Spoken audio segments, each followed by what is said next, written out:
Hello and welcome everyone. उम्मीद करती हूँ आपने प्रीवियस वीडियोस देखे होंगे और उसी हिसाब से अपनी तैयारी की होगी।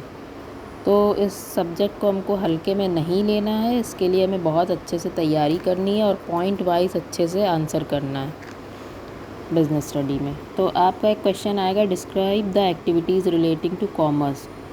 तो कॉमर्स में वो सारी एक्टिविटीज़ होती हैं जो कंसर्न होती हैं with the transfer of goods and services from the producer to the consumer.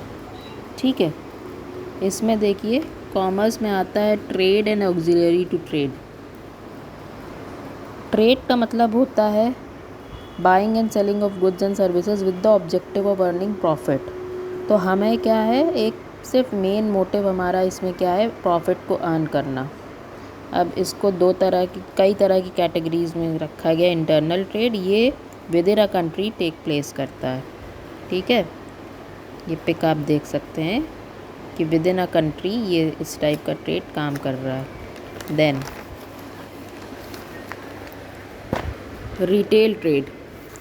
Retail trade क्या होता है, स्मॉल क्वांटिटीज़ में बाइंग एंड सेलिंग होती है अल्टीमेट कंज्यूमर्स को गुड्स एंड सर्विसेज प्रोवाइड करने के लिए। स्मॉल क्वांटिटीज़ में, मान लीजिए ये आइसक्रीम शॉप है, इसमें स्मॉल क्वांटिटी में करा जा रहा है। ठीक है, फिर आपका आता है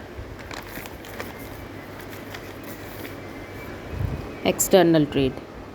एक्सटर्नल ट्रेड क्या होता है, इसमें भी कई तरह के वो होते हैं। एक्सटर्नल ट्रेड जो होता है 3 कैटेगरीज़ में आता है। विद इन 2 और मोर कंट्रीज़ के बीच में जो किया जाता है उसको हम लोग एक्सटर्नल ट्रेड कहते हैं।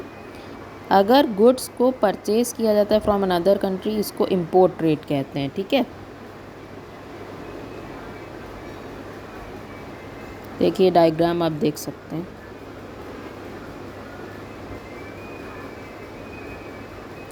और अगर दूसरी कंट्रीज़ को गुड्स को बेचा जाता है तो इसे एक्सपोर्ट ट्रेड कहते हैं। मैंने इंपोर्ट लिख दिया है गलती से इधर, बट ये एक्सपोर्ट ट्रेड है। ठीक है, इंट्रेपोर्ट ट्रेड क्या होता है, goods are imported for export to other countries. ठीक है, तो इंडियन फर्म क्या कर रही है, इम्पोर्ट कर रही है सम गुड्स फ्रॉम अमेरिका और फिर उसको एक्सपोर्ट करे दे रही है नेपाल में, मान लो।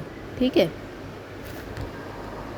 अब हमारी आएंगी ऑक्सिलरीज टू ट्रेड। तो जो भी एक्टिविटीज़ होती हैं ट्रेड में, उन हिंड्रेंसेस को जो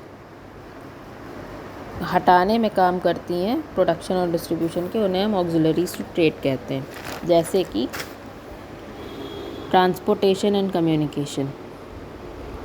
ठीक है, production of goods take place at one place whereas the demand these are demanded in different parts of the country. तो ठीक है, ये इन्फॉर्मेशन को एक्सचेंज करने में भी हेल्प करती है between producers, consumers and traders. इसका एग्जांपल आपका हो जाएगा postal service, telephone, fax, internet etcetera. देखिए ट्रांसपोर्ट का डायग्राम है।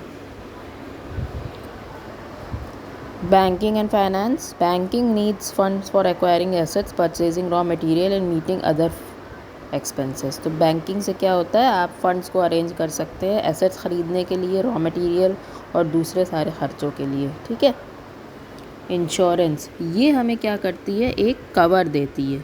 अगर आपके गुड्स कोई लॉस ऑफ फायर से, थेफ्ट से, दूसरी नेचुरल कैलामिटीज़ से अगर बचने के लिए एक कवर आप चाहते हैं तो इंश्योरेंस आप ले सकते हैं। बहुत सी इंश्योरेंसेस होती हैं जो आप डिटेल में बाद में पढ़ेंगे। वेयर हाउसिंग, कंजम्पशन और प्रोडक्शन के बीच में एक टाइम लैग होता है। इस प्रॉब्लम को कौन सॉल्व करेगा, जब हमारे गुड्स किसी वेयर हाउस में स्टोर्ड होंगे। अगर स्टोर्ड ही नहीं होंगे तो कैसे फिर आप दे पाएंगे अल्टीमेट कस्टमर्स को।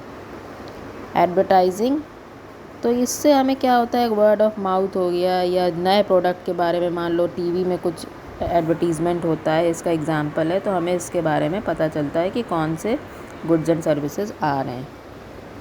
अब हमारा ये कॉमर्स में देखिए ट्रेड है, ऑक्सिलरीज टू ट्रेड है। इसका डायग्राम बहुत इंपॉर्टेंट है, इसको पढ़िएगा अच्छे से। तो internal trade, external trade. Internal trade में आता है wholesale, retail. Auxiliaries to trade में आता है transport, communication, banking, warehouse, insurance, advertising and packaging.